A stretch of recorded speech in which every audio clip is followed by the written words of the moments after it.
6 साल के भाई के त्याग की कहानी। एक बार एक 2 साल की छोटी बच्ची रक्त की एक बहुत विकृत बीमारी से ग्रसित थी। अस्पताल में भर्ती वह छोटी सी जान अपनी आखिरी सांसें गिन रही थी। अस्पताल के लोग उसे बचाने के लिए बहुत प्रयास कर रहे थे, मगर उसकी कम नसीबी थी कि उसके ब्लड ग्रुप का रक्त कहीं भी मिल नहीं पा रहा था।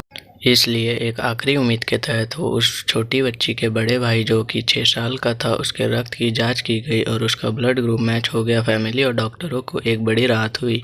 उस 6 साल के छोटे लड़की की माँ और डॉक्टरों ने उसे अपने पास बुलाया और उसे समझाया कि कैसे वह अपना रक्त देकर अपनी बहन की जान बचा सकता है। सबकी बात सुनकर वह बच्चा थोड़ा मौन हो गया और थोड़ी देर बाद बोला, मुझे सोचने के लिए थोड़ा सा समय दीजिए। किसी को भी उस बच्चे से ऐसी प्रतिक्रिया की उम्मीद नहीं थी, मगर डॉक्टर के सलाह से उस लड़के को एक दिन का समय दिया गया।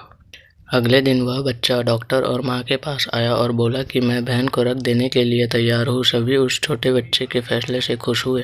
डॉक्टर और अस्पताल का पूरा स्टाफ जितने हो सके उतनी तेजी से अपने काम में लग गया। थोड़ी ही देर में लड़के को अपनी छोटी बहन के बाजू वाले बेड पर लिटा दिया गया और उसका खून कलेक्ट करके उसकी छोटी बहन में ट्रांसफ़र किया गया। देखते ही देखते छोटी बच्ची ने फिर जैसे नई जान अंकुरित हो गई।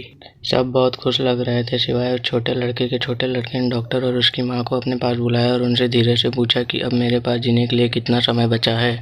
दोस्तों, आपको कुछ समझ में आया? जी हाँ, उस छोटे लड़के को ऐसा लग रहा था कि अपनी बहन को रक्त देकर वह अपनी जान उसको दे रहा है, इसलिए शायद उसने सोचने के लिए समय मांगा था।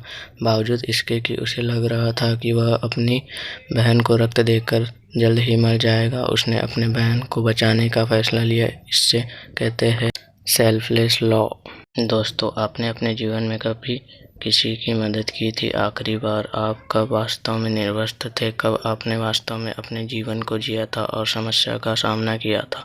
निर्वस्त्र बनो, बहादुर बनो और प्यार करो। धन्यवाद।